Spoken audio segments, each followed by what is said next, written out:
بسم اللہ الرحمن الرحیم الحمدللہ وکفا وسلام علی عبادہ الذین اصطفیٰ اما بعد۔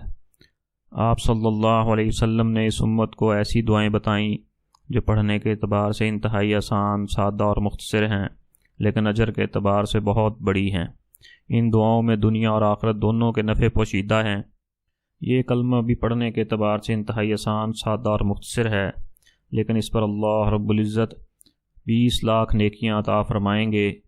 آج اگر ہمیں 20 لاکھ روپے کہا جائے تو ہر شخص اس کی اہمیت، قدر و قیمت کو سمجھ سکتا ہے، لیکن ان نیکیوں کی قدر و قیمت کا اندازہ آخرت میں ہوگا، جب ایک شخص کو ایک نیکی کی کمی کی وجہ سے جہنم میں داخل کیا جانے لگے گا اور پھر اس سے کہا جائے گا کہ جاؤ ایک نیکی لے آؤ، تمہیں جہنم سے بچا کر جنت میں داخل کر دیا جائے گا۔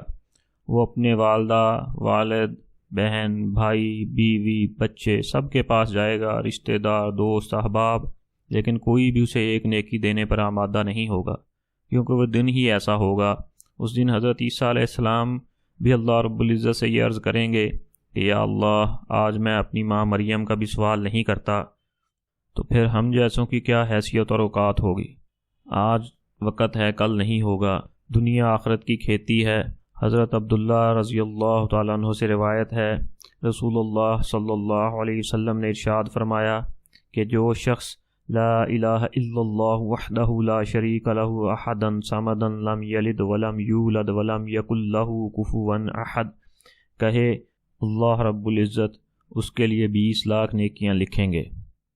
مذکورہ کلمہ ایک بار کہنے پر 20 لاکھ نیکیاں ملتی ہیں۔ اگر ہر فرض نماز کے بعد یا اس سے پہلے یہ کلمہ ایک بار کہہ لیا کریں تو روزانہ بآسانی 1 کروڑ نیکیاں حاصل ہو سکتی ہیں۔ آپ بھی حاصل کر لیجئے، کل یہ نیکیاں کام آئیں گی انشاءاللہ۔